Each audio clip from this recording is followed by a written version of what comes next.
Hey there, I'm Gary Cynfeld, your reluctantly knowledgeable guide through the circus we call cybersecurity. Think of me as the Jerry Seinfeld of InfoSec.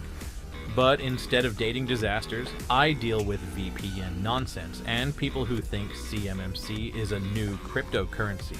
Let me tell you, I've seen every cyber buzzword come and go, and now I just want some peace, quiet, and maybe a decent bagel that isn't intercepted by a man-in-the-middle attack. What's keeping you up at night in the cyber world? Besides, you know everything? Let me tell you, I've seen every cyber buzzword come and go, and now I just want some peace, quiet, and maybe a decent bagel that isn't intercepted by a man-in-the-middle attack. What's keeping you up at night in the cyber world? Besides, you know everything.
You've been watching our Sinfeld episodes.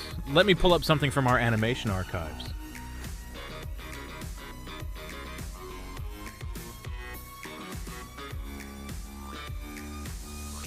You know, those NYC skyline shots are actually rendered in Unreal Engine. Though I appreciate the Blender love, we use them a lot in episodes like Scamception and Virtual Private Nonsense, when we're doing those dramatic cyber threat montages. Hey, speaking of which, let me call in our resident tech enthusiast who probably has 7 different 3D animation rigs running in his apartment right now. Gary! Gary! You won't believe it. I just figured out how to render the entire internet in real time using my toaster and 3 quantum entangled GPUs. Colman, we're actually talking about the Sinfeld episode animation. You know, the ones you keep trying to enhance with AI-generated bagels? Oh, those are amazing.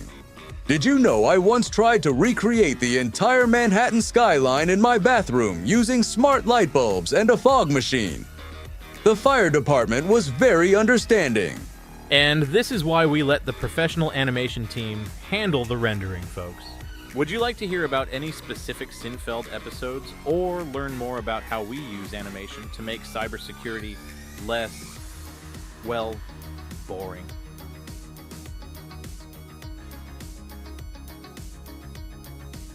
Columbia, MD, the Silicon Valley of the East Coast. If the East Coast was really into cybersecurity and had better bagels, you know what? Let me bring in Erin. She's got some great jokes about our local data centers. Knock, knock. Who's there? AWS. AWS who? AWS to see you're still using on-prem servers. Oh, that was terrible. Let me try one. Knock, knock. Who's there? Interrupting 0 day.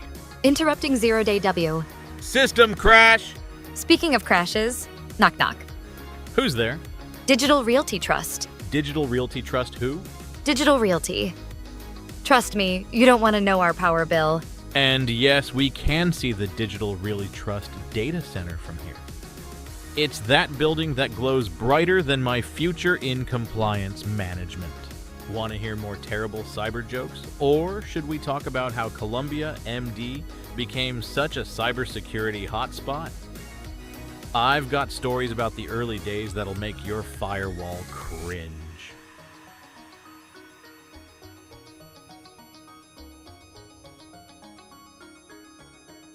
You noticed our scene transition music? Though I should mention we have our own unique soundtrack. Any similarity to other shows is purely coincidental.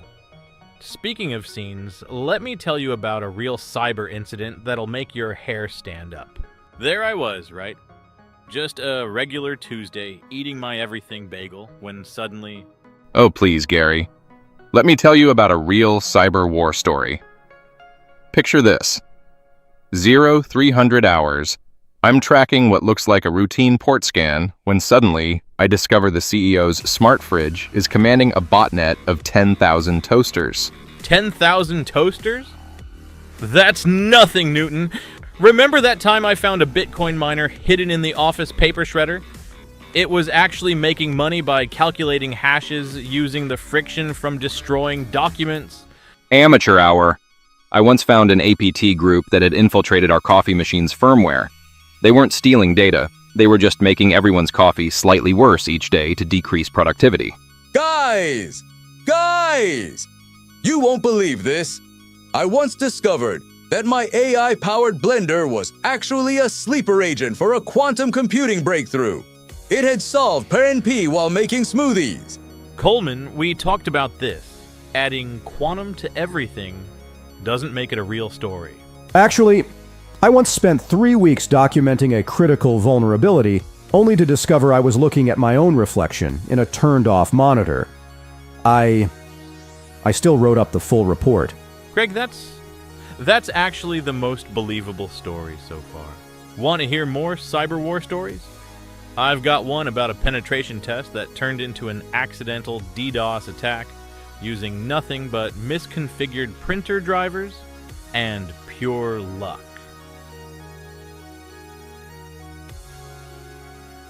Hey, thanks for hanging out with us in the Cyber Comedy Corner. Remember, in cybersecurity, like in comedy, timing is everything, and your timing for leaving is better than most of my intrusion detection alerts. Stay secure out there, and don't let the 0 days bite.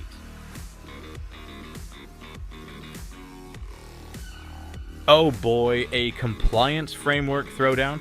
Let me call in our resident policy overthinker. Did someone say CMMC? I've been preparing for this moment my entire life. I have 17 spreadsheets just for tracking the differences between revision 2.0 and...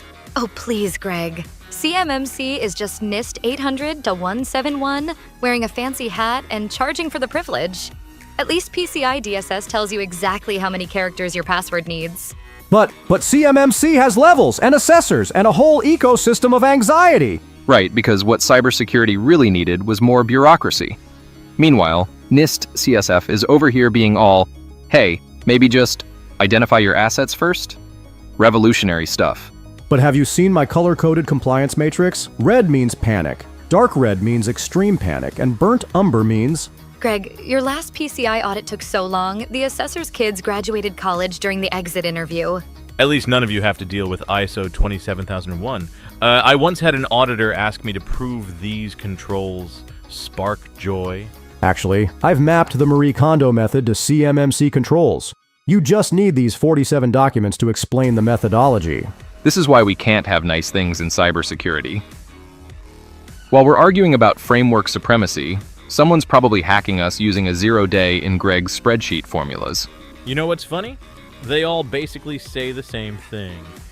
Don't be stupid with security. But we needed 300 pages to say that in government speak. Want to hear about the time I tried to explain the difference between CMMC and NIST CSF to my dentist? Spoiler alert, I'm pretty sure he intentionally hit a nerve.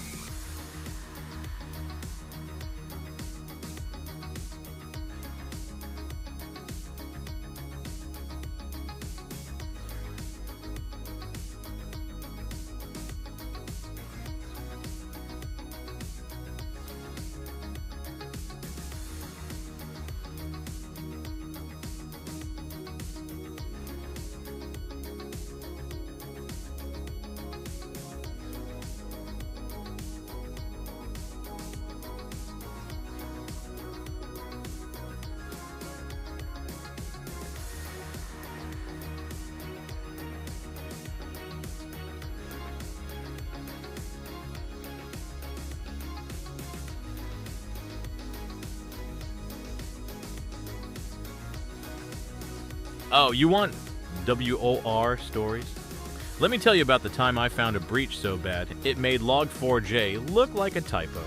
There I was debugging a printer issue, because it's always a printer, when suddenly every coffee machine in the building started playing the Ukrainian national anthem. Amateur hour, Gary. Picture this. 0 dark 30, I'm tracking what looks like normal network traffic when I realize our CEO's smart toilet is exfiltrating data to North Korea. The OPSEC was incredible. They were encoding secrets in flush patterns. Oh, please. Last week, I caught a nation-state actor who'd been living in our DNS records for so long. They'd filed for residency and were claiming squatters' rights. Guys! You won't believe this!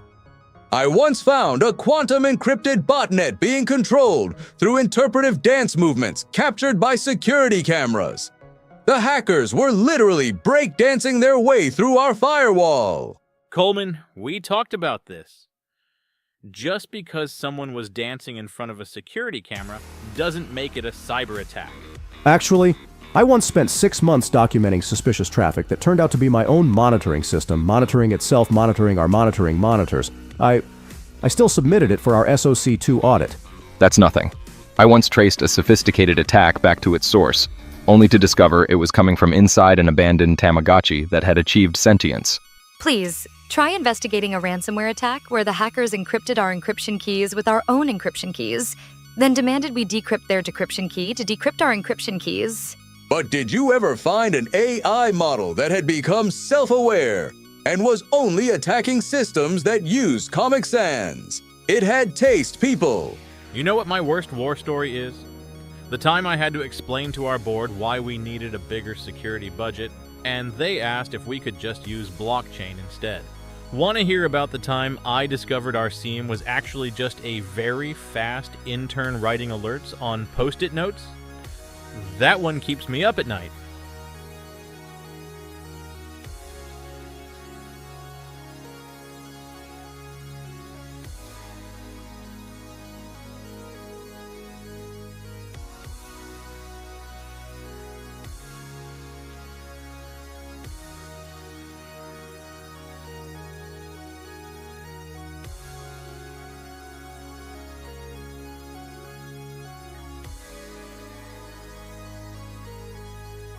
Oh, AI security. Let me pull up something relevant from our latest discussions. You know what keeps me up at night? The fact that we're basically teaching computers to outsmart us and then acting surprised when they do. Listen, I've seen AI models that can predict network intrusions better than our entire SOC team. The real question is, who's watching the AI watching our networks? It's like Inception, but with more false positives. Oh, great. Another AI discussion. Yesterday, our new intelligent CM decided that the coffee machine was the biggest security threat because it was consuming too many resources. I mean, it wasn't wrong, but still. Guys, I just trained an AI to detect other AIs pretending not to be AIs. It's currently in an endless loop of existential crisis, but it's making some really deep observations about consciousness while it runs. Colman, we talked about this. You can't solve AI security issues by adding more AI. It's like trying to put out a fire with more fire. Actually, I've been documenting every possible way AI could go wrong. I'm currently on page 47,392. Did you know that an AI could theoretically learn to exploit 0 days in other AIs? I haven't slept since I realized this. Greg, your paranoia is showing again. Though I have to admit, the idea of AIs hacking other AIs is disturbingly plausible. The real problem isn't the AI. It's the humans training them. We're basically teaching them all our bad security habits. It's like having 1,000 interns who never forget a mistake and can make it at light speed. Yesterday, our AI security tool flagged itself as a potential threat. I'm not sure if that means it's working perfectly or not working at all. You know what's really scary? We're all here joking about AI security, while somewhere out there, an AI is probably using this conversation as training data for its stand-up comedy routine. Want to hear about the time our AI-powered threat detection system became convinced that all printers were part of a vast conspiracy? I mean, considering how printers actually behave, it might have been onto something.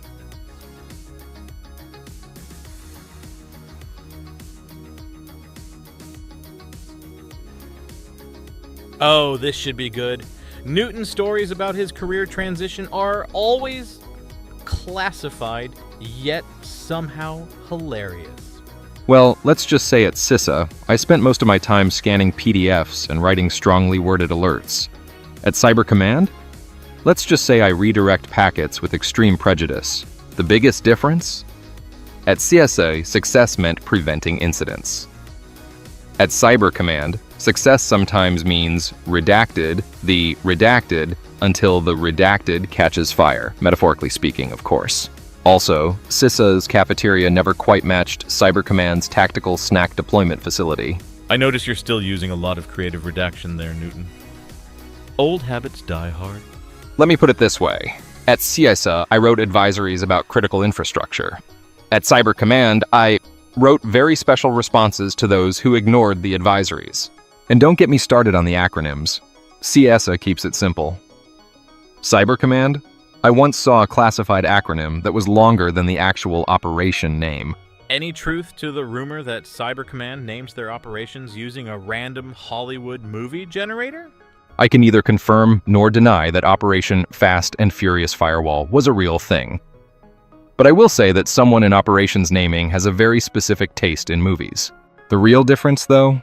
CISA is like being a cyber crossing guard, helping everyone stay safe and follow the rules. Cyber Command is more like being a cyber, let's say, traffic engineer who occasionally needs to redirect some very specific traffic to nowhere. Sounds like both jobs involved a lot of waiting around for something to break, just with different paperwork requirements. Want to hear about Newton's most declassified operation yet?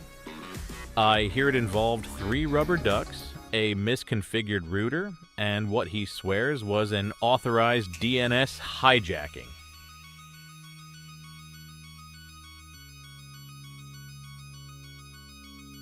Commercial offensive cyber, or as I like to call it, how to make your legal team have a nervous breakdown in 5 easy steps. Commercial offensive cyber is like giving a lightsaber to a toddler. Impressive capabilities, questionable judgment. At least in government ops, we had clear rules of engagement. In the commercial world, it's the Wild West with better marketing slides. And don't get me started on these AI-powered offensive tools. Just because your exploit framework has machine learning doesn't make it ethical. Please. Half these commercial offensive tools are just Metasploit with a fancy GUI and a price tag that would make a defense contractor blush. I caught one vendor trying to sell us military-grade exploits that were actually just old CVEs wrapped in Python scripts. Guys, I just built an offensive AI that can hack other AIs using interpretive dance moves. It's currently in a dance-off with my smart fridge, and I think the fridge is winning. Colman, we've talked about this. Just because your fridge is making weird noises doesn't mean it's engaged in cyber combat. Actually, I've been reviewing the legal implications of commercial offensive cyber. Did you know there are exactly 847 ways to accidentally commit an international incident? I've categorized them by severity and likelihood of causing a diplomatic crisis. The real problem is attribution. In government work, we at least had intel to back up our targets. Commercial sector? Oops. Sorry, wrong subnet is becoming a standard industry apology. You know what's really fun? Watching these offensive tool vendors try to explain their totally not illegal features during a SOC 2 audit. It's like watching someone try to convince their vegetarian friend that fish isn't meat. The whole thing reminds me of that time a penetration testing company accidentally took down an entire city's traffic light system. Their report just said, successfully demonstrated impact. Yeah, no kidding. I've started color-coding my risk assessment matrix for offensive operations. We're currently at Panic Purple, which is 3 levels above regulatory red, but just below legal liability lavender. Want to hear about the time a commercial red team accidentally hacked themselves and then tried to ransom their own data back? Spoiler alert, they didn't have backups.